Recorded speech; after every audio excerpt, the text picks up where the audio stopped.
Hello and welcome everyone. Thanks for joining me today. I've been wanting to do an event space on editing astrophotography for a while, so I'm excited to get into it. Editing can be a touchy subject for some. You know how everyone on the internet loves to complain about everything and anything, but I find editing to be such a meditative and important part of my creative process.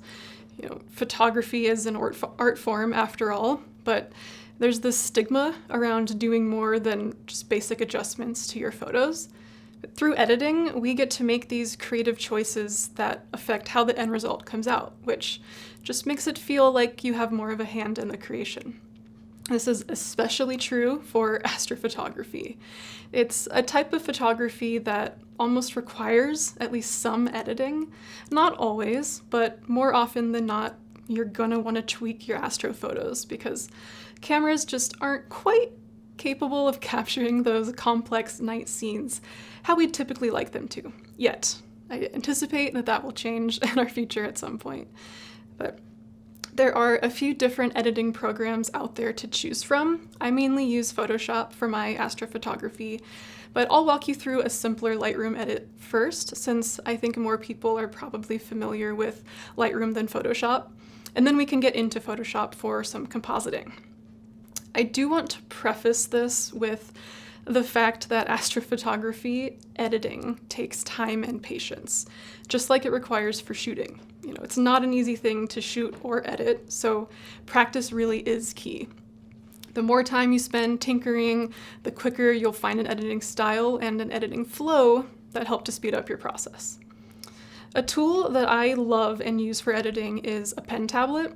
This is a Wacom Intuos Pro medium-sized tablet, and it feels more intuitive to me because it's almost like you're using a pen or like you're using a paintbrush, and that allows me to be more precise while masking or doing, some selective edits. So, all right, well, let's go ahead and jump right into Lightroom.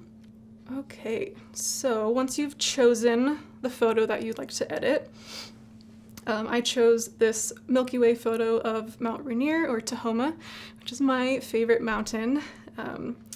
And this is from my favorite national park, also Mount Rainier National Park. I shot this on my Sony a7R III and the Sony 14mm f1.8 G Master lens, which is my favorite astro lens.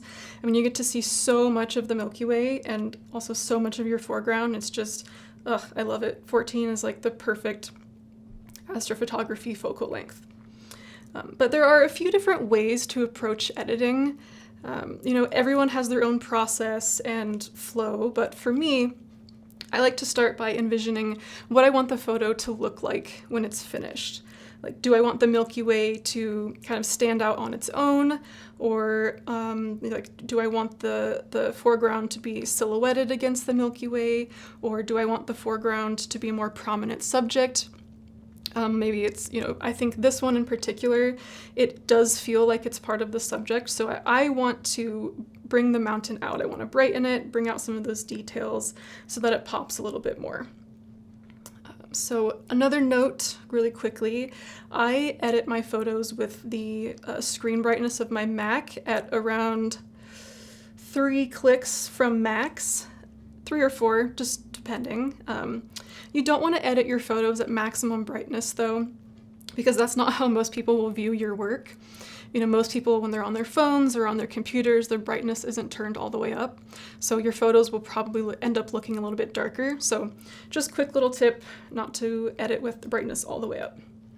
And then also, I usually edit my astro photos on a darker background. So if we right click, either darker gray or black. I like darker gray so I can still see my shadows in the foreground. But it's kind of a nice way to sort of save your vision, kind of like when you use a red headlamp for night photos. Just because we're working with a darker photo, the darker background is better. And then once we're finished, we'll switch to a white background to make sure that it still looks good. All right, so first things first, it's usually a good practice to do any noise reduction first. As editing, it adds more grain to your photos the more things that you tweak. So it's better to start with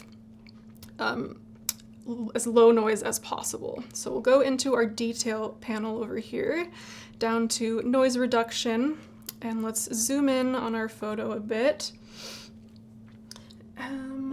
Let's drag our luminance slider up maybe like between 20 and 25-ish, I would say. We don't want to go too far. As soon as we go, get up here in the 70s and 80s, we kind of start to lose stars. It looks a little bit too fake. So I think somewhere around that like 20 to 30 mark's pretty good. Also, this photo isn't super noisy to begin with, which is great. And we can go up to the little eyeball icon here and press and hold to turn that on and off to see what we're doing. And I think that looks pretty good. We're minimizing some of that grain. Okay, we can collapse the detail panel. Now let's just get into some basic edits. I'll start with the temperature, even though color is something that I do later. You typically want to start with your luminosity adjustments first, so your brightness, your contrast, things like that, because the more you tweak those, the more the color will change also. But first thing, I know that I'm going to want to cool this down a little bit, maybe like 3600-ish, somewhere around there. And then maybe some magenta too. I like my photos to be a little bit cooler, a little bit more magenta, but of course that's up to your discretion. Exposure, I think we could brighten this a bit too. I'm gonna go a little bit extreme because I know when I add some contrast into the stars, it's gonna darken it.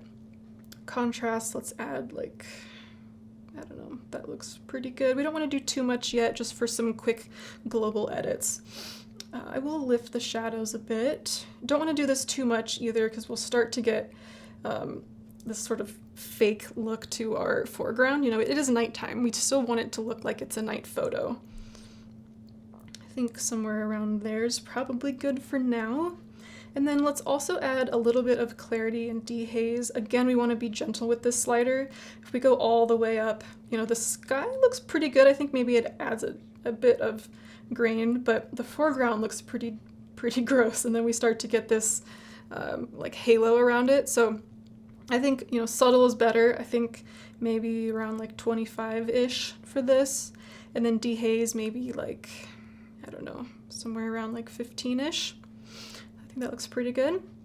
And if you're new to editing, it is perfectly okay if you don't know what all the sliders do. That's how you learn. You just kind of move some sliders around, see how they affect your image, and go from there. You can always Command or Control Z to undo something that you don't like, so feel free to play around. Okay, I think that's it for basic global adjustments just yet. Or just now. So let's go over into some selective adjustments into our masking area. I'm going to work on the sky first. That's usually how I operate. So add new mask. Let's just go to select the sky. And so it's going to add this mask, but we can see some of the red area is what's selected, and we can see it kind of spilled over into our foreground a little bit. And we don't want that, so we're going to subtract from our mask. We want to remove that from our mask. So up here we just hit the little minus sign and go to Objects. And I'm just going to paint over Mount Rainier Tahoma here. Very liberally, of course. You're just kind of telling it what's the object you want to select. And you don't have to fill it all the way in, but might as well. We're painting, right? And there you can see it does a really great job of removing what it had automatically selected there. So sweet. So now let's adjust the exposure a little bit. I'm gonna go up just a tiny bit here. Definitely gonna add some contrast, quite a bit of contrast, I think. Yeah, I think that's a pretty good start. I want to bring the stars and some of the dense stars in the Milky Way out, so I am going to brighten the highlights a little, but not too much. We have some light pollution here from Portland, and I don't want to brighten that too much. Shadows, I'm going to drag those down quite a bit.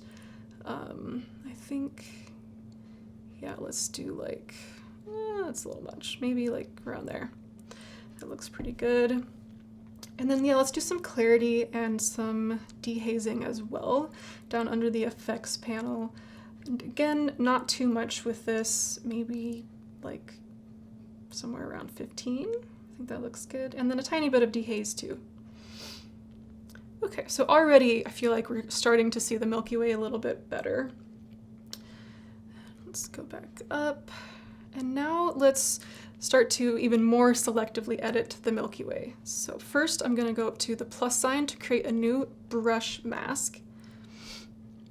And what I want to do is darken these sort of gas clouds of the Milky Way. I really want to bring that detail out. Whenever we have a brush mask, we get some of these brush options here. The feathering, we want this to be 100. We want super soft feathered edges. We don't want any harsh lines. The flow and the density, these are kind of difficult to describe, so I'll just show you really quickly. With the flow, I'll move it down to like 50, and let's just drag the exposure way down so you can see. So if I paint with the flow at 58, it's gonna initially just paint that like 58% darkness of my adjustment. But if I keep going over it, it will darken. The opposite is not true if you have your density down to that same and your flow is up. I will only be able to do 59 no matter how much I'm painting over it. It's not going to get darker. Kind of hard to describe, I guess, but in theory, I highly recommend you play around with that because it's really, really fun. But I'm going to go back to having my flow down a little bit just because we don't want it to be painting super harsh. We want it to be a little more gentle so we can like build it up, kind of like if you're painting. So let's add some contrast and let's bring the shadows down. That's good. Maybe other blacks as well. And we're not going to like see anything. I'm kind of just spitballing a number here. I'm assuming this is going to be pretty close to what I want because I haven't painted anything in yet, of course. You can adjust the size of your brush with your bracket keys, and let's kind of see how that looks. That's pretty good. I could go a little bit darker, but let's just kind of paint this in quickly here. And I do have the auto mask selected over here. Basically, this is, I like to think of it as Adobe's, like, it helps you to paint within the lines. And I find it pretty helpful for things like this, so I usually just leave it checked, but of course, your mileage may vary. You are welcome to turn that off if you don't like. Okay, I mean, I think that's looking pretty good. We don't want to go too much because we don't want it to look outlandish. Honestly, that might be a little bit much, and instead of having to go through and adjust all these sliders, I can just adjust the amount, so I can maybe just tone it down a smidge. Yeah, I think that looks good. Let's do the opposite now for the brighter parts of the Milky Way. So we'll go to brush, and I'm not really sure that I'm gonna add any contrast, but let's bring the highlights up and the whites as well. And then let's paint those areas in. So specifically looking for the lighter areas of the Milky Way now.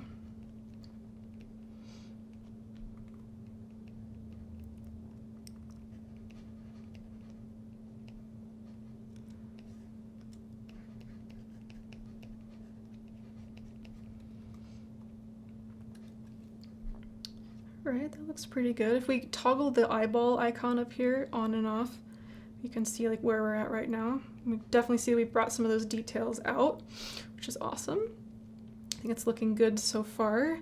And let's add a radial gradient to the Milky Way as well. And so this is a selection that we're gonna want to affect the entire Milky Way. Go up a little so we don't get too much of the mountain. Maybe I'll rotate it a tiny bit. All right, let's add some contrast. Again, we want a light hand with this. We don't want to go too far. Let's add some highlights up and some shadows down. Yeah, maybe some whites up a little bit. I think the brighter areas could need a little punch. Sweet. And then let's add some clarity as well. I think this really helps to bring out the Milky Way now. Oh yeah, that looks nice.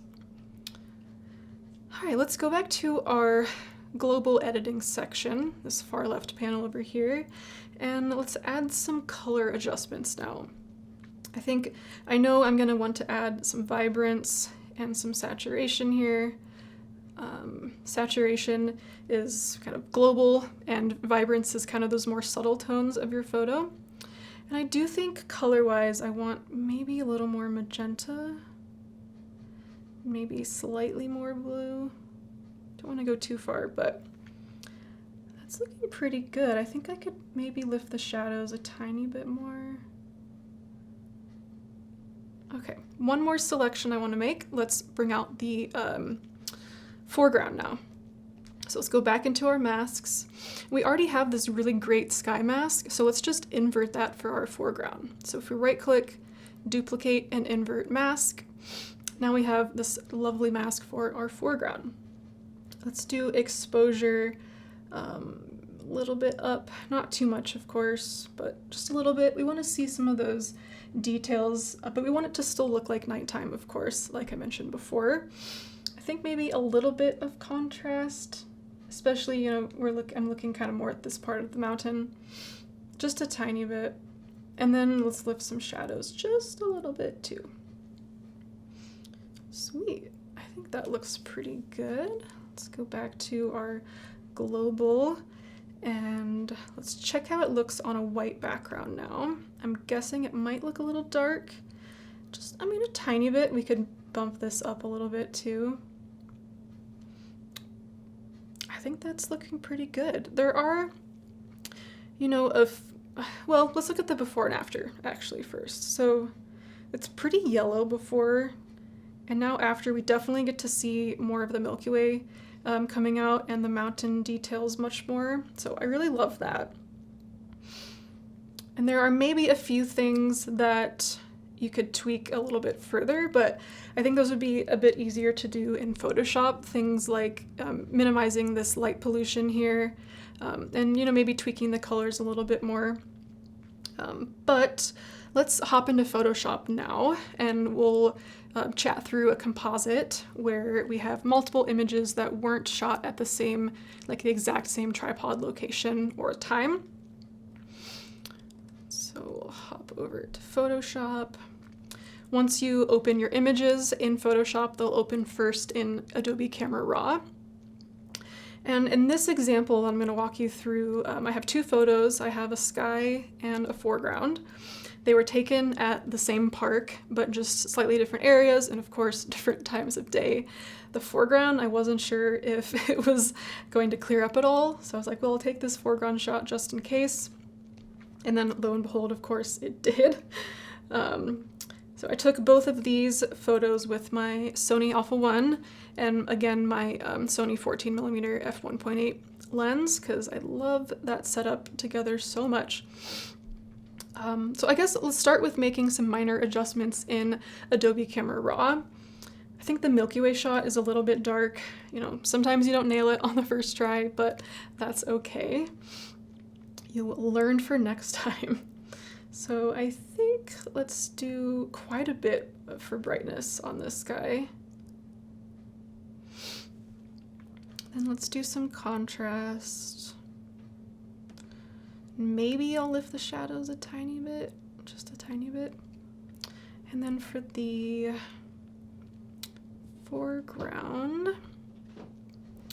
let's brighten that a bit too. I guess let's lift the shadows a bit because I want to see more of the detail in this hoodoo here. So I can start to see those as well. Yeah, I think that's pretty good because again, we want it to still look like it's gonna be nighttime. All right, so now let's open both of these photos. So select them both by holding Shift and clicking, and then open. All right, so now it opened both of our files in Photoshop, but we want them to be in one file together. So what we do is come over to our foreground layer, and right now it's locked. So if we click the little lock button, it'll unlock the layer. Then we can click and drag and hold the Shift key, and let's hover over our sky shot. And then all we have to do is drop it and release Shift, and it'll just automatically plop it there, which is really handy. And then for continuing to organize my files, I like to, like I said in Lightroom, I like to start with the sky first, but I do want to break this up so that I can keep track of my layers a little bit easier. So my sky layer, I'm going to unlock it again, and then I'm just going to title these by double-clicking Sky and Foreground. Ooh, I can spell. And then even further, I'm going to put them into folders, just so as the layers stack up, I can keep track of it a little bit better. So you can either right-click and go to New Group from Layers, or I usually just do Command G or Control G. Then double-click to rename it Foreground. Same thing here, Command or Control G if you're on PC, and Sky. All right. So now that I have this set up, I want to save the file, of course. So either just go up to File, Save, or you can hit Command S. And let's just name this Event Space Astro. And I'm going to save it as a large document format. If I try to save this as a Photoshop document, I'm sure it's going to tell me I'm over the limit. There's a 2 GB file limit for Photoshop's files, so I usually just do large document format to avoid that. Hit OK. It's going to save it for us because saving is very important. We don't want to lose our progress. But I can go ahead and close out this other foreground file because I'm not going to be needing that. And then again, I have a white background right now, but I want to edit, so I'm going to right-click. Maybe let's do like a dark gray background to start with. All right. So really quickly, I like to do just a quick mask of my foreground so that I can kind of line up where I want the sky and the foreground to be in the end. And a quick way to do that is just go to the foreground here and select sky. So similar to Lightroom in that way. And now it's going to make this, it's a pretty good selection. It's not perfect. We have some areas over here that aren't quite doing it. But we want our foreground selected, right? Not the sky. So we need to invert our selection. You can either go up to Select Inverse, or I usually just do the shortcut, which is Shift Command I or Shift Control I if you're on PC. And yeah, that's pretty good in terms of just a quick mask. So now I'm just going to go down here to this little rectangle with the circle and click that, and that's a layer mask. So layer mask, if you've never heard of that term, it's a very important piece of Photoshop. So as we can see, it created this little rectangle next to our foreground layer that the sky you can see is black and the foreground is white. So what this means, the sort of rule of thumb, is that white reveals and black conceals. So just like when we were masking in Lightroom, the black portion of this masking layer is hidden. So we can't see the sky, right? So the white we can see is our little hoodoo here, is our foreground. And so white reveals, black conceals, really good and important thing to remember. But layer masks are fantastic for Photoshop and for editing, so I recommend using those if you don't already. But I can see now my foreground is quite a bit higher up than where my sky horizon is. So what I'm going to want to do is just click on my sky group, and if I hold Shift, then it'll keep it constrained for me. And I'm just going to lift my sky up a bit so that these mountains here from my sky layer are just hidden below the horizon of the foreground. Actually, that lines up pretty cool. I don't really need to do much. I might crop a little bit, but I usually save my cropping for the very end. Okay, so again, let's start with the sky now. And again, starting with denoise, because I want to make sure that I'm not adding in more grain later. And I use a third-party plugin called Topaz. And what I want to do for that is I usually will click and drag down here to this new layer button to make a copy, just so I have an original backup that I can save just in case. Then before I go and denoise this layer, I want to make it a smart object. And if you've never heard of a smart object before, it's a way for you to have sort of a backup or a way to go back if you need to adjust something later. So let's say I apply this denoise to my sky layer just like this, and then later on down the line when I'm editing, I realize, oh, you know, maybe I went a little bit too hard and I think it's too soft now. Well, this layer, I can't do anything to change it. It's baked into it.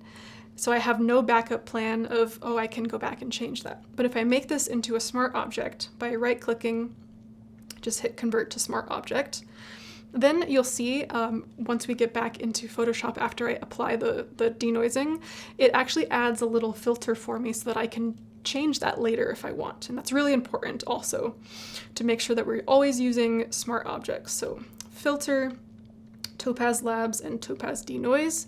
This will bring up Topaz for me. And I highly recommend this.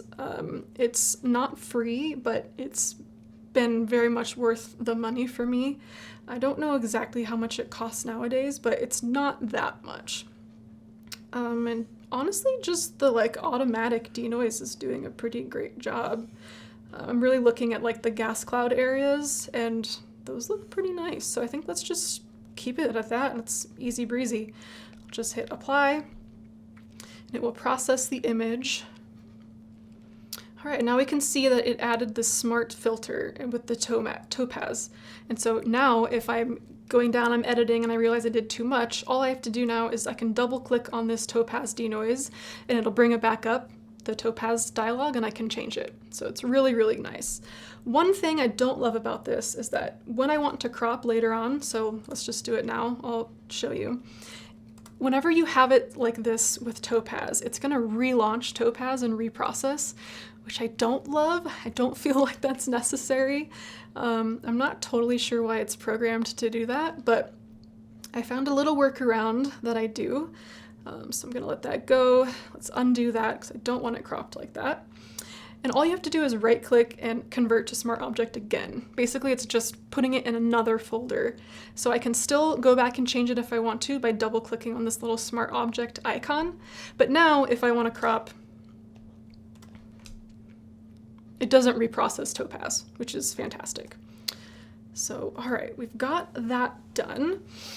Now let's add some overall brightness and contrast, I think, again to the sky. I'm gonna do that by using a curves adjustment. Again, if you've never used curves layers before, like in Photoshop or Lightroom, this end is our shadows, this end is our highlights. Often you might have heard people talk about an S curve. Basically, it's just lifting highlights and bringing down shadows. That's kind of an easy way to make good contrast. But there's a really cool tool in the curves panel in Photoshop. It's this kind of hand slider. If you click on that, an eyedropper comes up, and if you look at my curves line, you'll see this little circle popping up, and as I'm hovering over different parts of the area, or of the photo, it's showing me where those fall on the curves line, which is pretty cool. So what I can do is find a dark area, I can click on it, drag it down, you can see what's happening in my curves panel, and then if I go find a lighter portion, that's not quite as light as I want. Let's do a little bit higher up. That's pretty good. We'll drag that up quite a bit. You can see it's adding quite a bit of contrast if I come over here and turn it on and off. That did quite a lot. And it is kind of just your standard S curve, but I think it's cool to be able to actually click on the different parts of your photo to get there. And then if, I think this is a little bit dark, so when the square is filled in, that means it's selected. So I can hold Shift, I'm gonna click on this one also. And then with my arrow keys, I'm just gonna bump them up a little bit.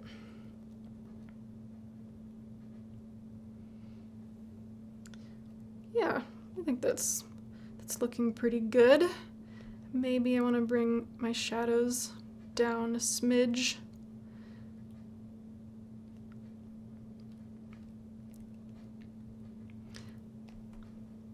think that's pretty good.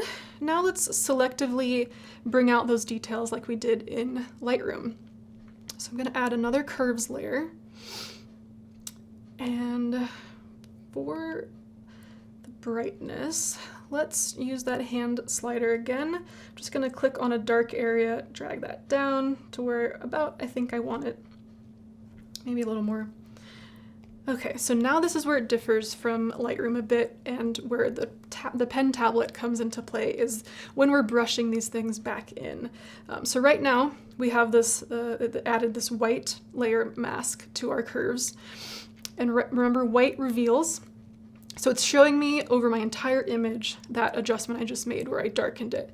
And I don't want the entire thing to be dark. I just want these little tiny details of the Milky Way. So it's easier if I start with it all hidden and then paint them in separately. So I'm just gonna make this so it's black, so black conceals. Easy way to do that is coming over here to where our paint swatches are.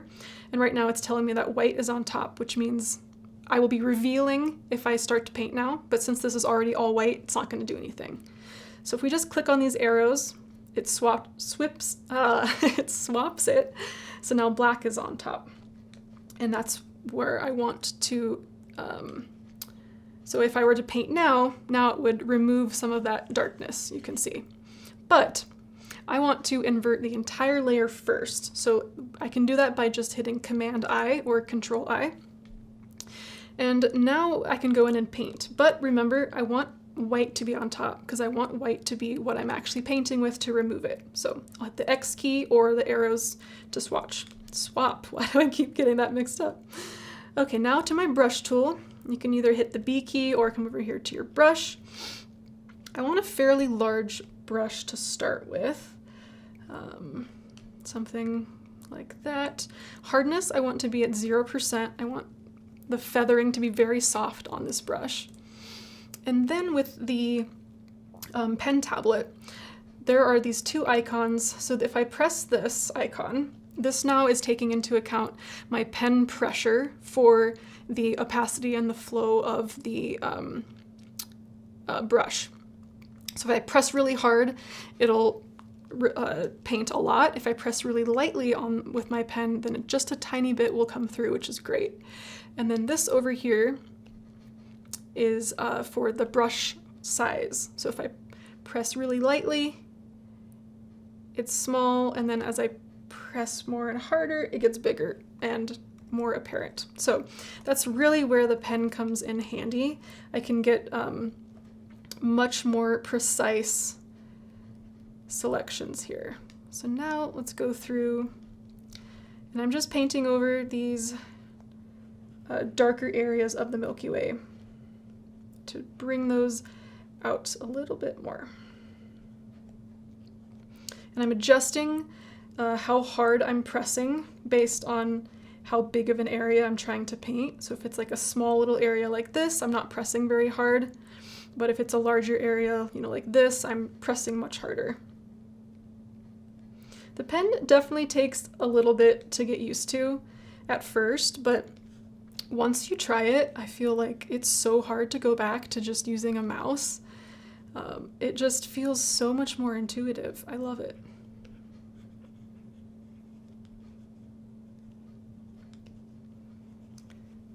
Right.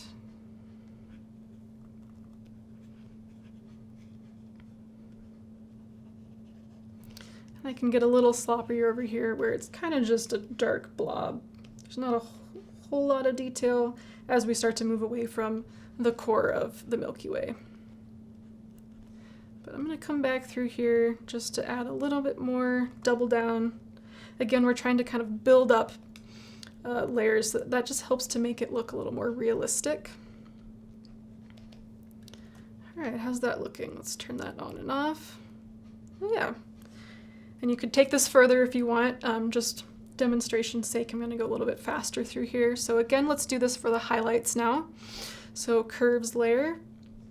I'm going to go up to this little hand slider guy, come up to a highlight, lift that up. Okay, and again, I want to invert the mask so that it starts with black and then I can use a white brush to reveal. So I do that by Command or Control I on my curves layer. So now we can get our brush and come through and paint in the lighter areas of the Milky Way.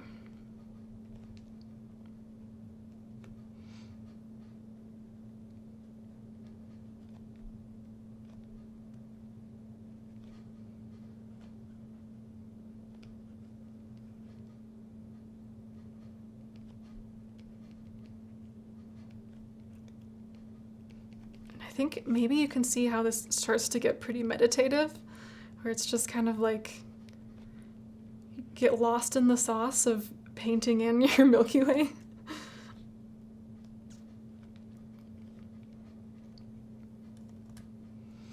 You don't want to get too extreme with these little outliers. Once you start to lighten this a little too much, it starts to kind of take you out of it a bit. Just starts to look a little bit fake. I think this is looking okay. I might tone it down a tiny bit, and I can easily go back and like sort of unpaint or erase something by just hitting the X key or the arrows over here. So I'm on the black brush now, so I can remember that's conceal. So I can just take a little bit of the lightness that I just added on these outer parts away if I feel like it's a little much. All right, so let's see how that looks. Okay, yeah. Maybe remove a little bit out here. All right, so without both of those layers, you can see it added a lot of depth and dimension to the Milky Way, which I think is really cool. Now let's work on coloring the sky, since I think I'm pretty good with my luminosities. Let's do that with a color balance layer, the little scales up here, the adjustments. I'm gonna leave it on midtones, and I definitely know I'm gonna want to add some blue and cyan, maybe some magenta as well to this.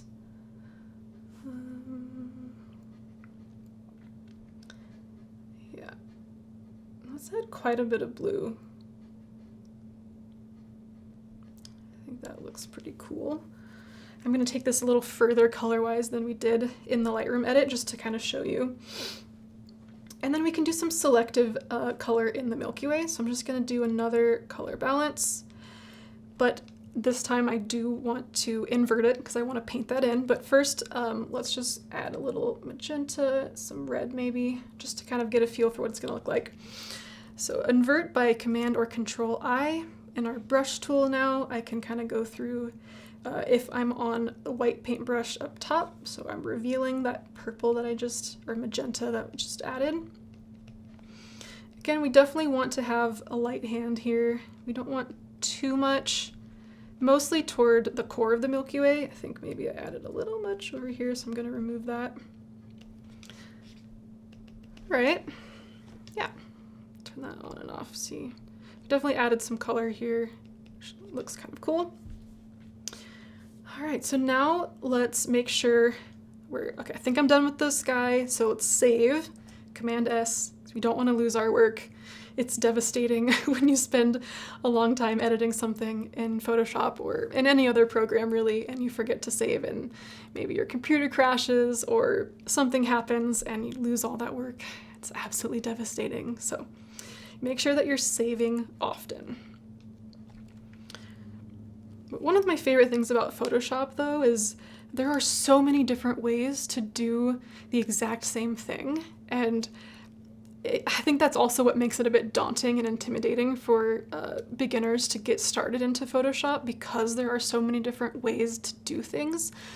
But I think that it's really cool because you can find the method that makes the most sense for you, and I really love that. Okay, so now let's go into our foreground, and let's fix our mask a little bit, because we definitely have some weirdness going on over here. I'm gonna zoom in so I can just look around. We also kind of have this like line around our foreground from just that quick mask that we did. So what I'm gonna do is go back and adjust the initial selection that I made, which was here. I can just hold Command or Control for PC, And it brings up this little square box when I hover over my layer mask. If I click on that, it just loads that selection. So I can right click, I'm gonna delete this layer mask that we made before, because I'm gonna make a new one. So now let's go into select and mask.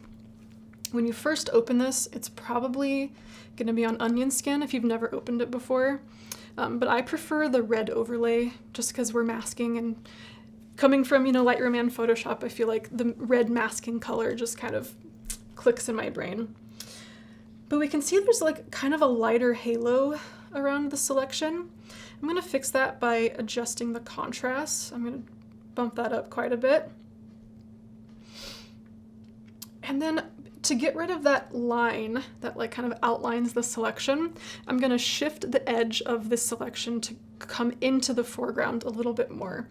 And we can do that by shift edge over here. So I guess if I go the extreme, you can see how it kind of is selecting more of the foreground. Definitely don't want to go that far, but something like around 25-ish probably is going to be good. Let's output selection or output to layer mask, then hit OK. And now we can see that harsh line isn't there anymore. But it did remove a little bit of our foreground, so now we can just go back and paint in those areas. So with my brush tool, make sure I'm selected on the layer mask and not the icon for the actual layer itself.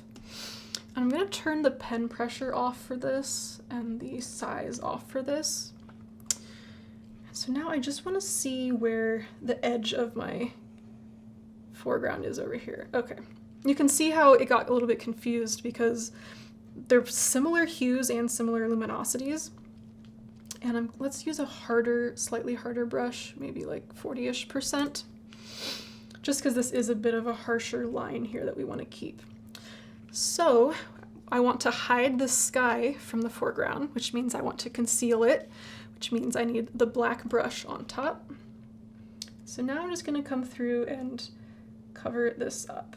And I am going to do a little bit of a hasty job here because just trying to demonstrate sort of how to do this and not make it perfect right now. Whoops, that was a little bit much though. Okay. Come in here. All right. Then I think there was some also weirdness over here by the mountains. So yeah, let's get that in.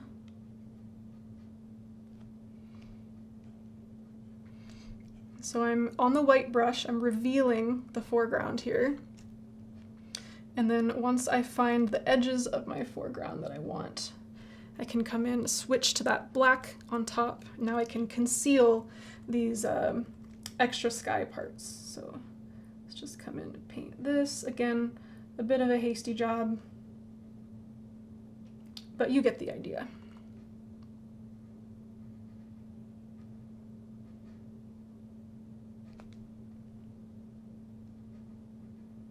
This is also where the pen comes in handy, just like when you're kind of drawing like this, it just feels so much easier to do this than trying to do it with a mouse.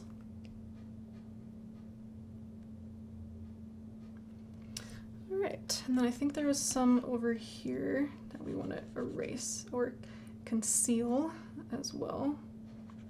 Perfect. Okay, so now our foreground mask is much more detailed and much better. So now we can get on to editing the foreground luminosity and color. It's looking pretty good. I think I might add just like a tiny bit of an S-curve to the foreground. And now something to keep in mind. When I do this, notice that the sky is also being affected. That's because this curves layer that I'm working on is on top of the sky. And because we masked part of our foreground, like that's visible. But I only want this curves layer to impact the layer that's directly below it, my foreground, and I can do that by making it a clipping mask. So if we hold Option or Alt on PC and hover in between the two layers, this little arrow pops up. If I click, then it puts that arrow directly over the layer that you're wanting to affect. So now this is saying this layer is only affecting this one below it with the arrow. Cool. Definitely didn't want to brighten it that much, just wanted to show you, because we want this to still look like nighttime. So I'm just going to add kind of a gentle S-curve just to bring out some more contrast and some more details. I think that's a little bit bright, but just subtle. All right, I think that looks good. Now you might be noticing these mountains look really, really whack. And I can show you, I guess, why. If we hold Shift and click on that layer mask, it'll hide it temporarily. But I shot this at blue hour, and with these clouds being so blue, it's just sort of reflecting that blue color on these mountains. Plus we have some atmospheric perspective, which makes them look a little bit bluer in the distance, but that's why they look so whack. So we definitely want to darken those and also make some of the blue less blue. So an easy way to do that is just adding another curves layer, and I'm going to clip it, make sure I'm clipping it to that layer below it by holding Option or Alt. And then I'm going to use this slider again, click on the mountains, drag them down, and I'm looking at the clouds up here for where I want to darken that. So somewhere around there is probably a good place to start. Again, I don't want the entire thing to be dark, so I'm going to invert the mask, Command or Control I, and then we can just come in and paint this. So let's use maybe a slightly softer brush, and of course I want to reveal on that black layer, so we want the white paint brush on top, and then I'm just, again, hastily going to paint this in.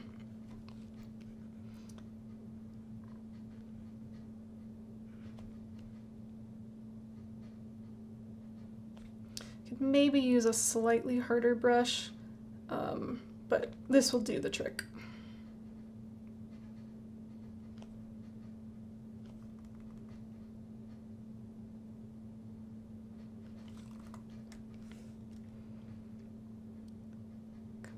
Here.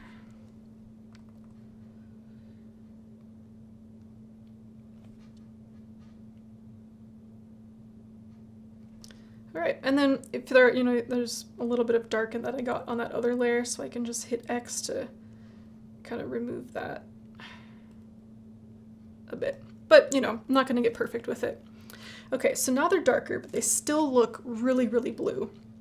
So what we can do to make sure that we keep that selection, we don't have to repaint in when we change the color, is if we hold Command and we hover over that layer mask we just made on that curves adjustment, we can click, it's going to load that selection for us. Then we can go up to our hue saturation adjustment, click that, and it automatically puts that layer mask on that layer for us, which is really sweet. But again, I do want to clip it to that layer just to make sure, for the sake of keeping everything tidy and together. And then let's zoom in so we can see this a bit better. I'm going to go from master to my blues, and then I'm just going to drag the saturation down until it kind of starts to match those clouds behind it. Oh, that looks pretty good. Much better. So this was before we did anything to those mountains, and then now after. Cool. Looks pretty good. All right, now let's do some color balancing to the foreground. I think we could add a little bit of red. So I'm going to clip it again, because I only want it to affect the foreground. So let's add a little bit of red, really get the red color of those rocks to pop out. But then I do want it to be cool, because it's nighttime, the sky is pretty cool. I think that looks pretty neat, fairly magenta-ish. All right, so let's see how this looks on a white background. So right click, go to custom. I think maybe it's a little bit dark. So instead of having to go through and edit them separately, I can just add a curves that will affect both of them. So let's just do a little bit of an S curve on here.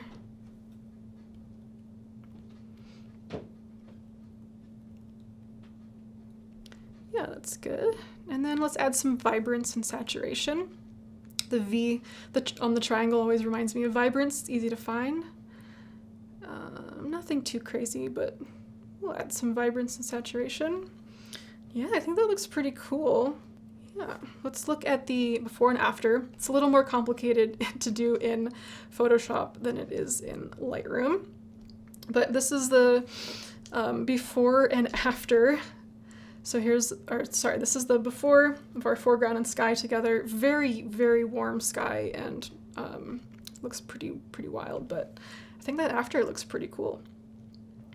All right, well, I think that about wraps it up. Of course, we want to save, Command S, and this is all subjective. You may not like something that I like in here, and that's perfectly okay. We're all individuals with different tastes and different creative visions, and I think that's part of what makes being an artist so fun and so cool, is that you get to see these different perspectives, that you may have never considered. But whether or not you like the edits that I have made in here, hopefully this gives you some new tools that you can play around with and add to your editing tool belt. It's really fun to get to just play around with different things and see how different tools work, see how moving those sliders around, how that affects the image, and maybe you'll find a new method to do something that you didn't know before, and maybe it'll help speed up your process. I also teach workshops, both in the field, we do some editing sessions, but I also do one-on-one online workshops if you'd like more selective editing advice. And you can find all of those workshops on my website at autumnschrock.com/workshops. I want to give a huge shout out to Sony and B&H for having me back on the event space. Could not ask for a greater group of people to work with. Again, my name is Autumn Schrock. You can find me around the web on all the social medias as Pops. Thank you so much for joining me and for tuning in today. Let me know in the comments if you have any questions. Otherwise, I hope that you enjoy the rest of your day.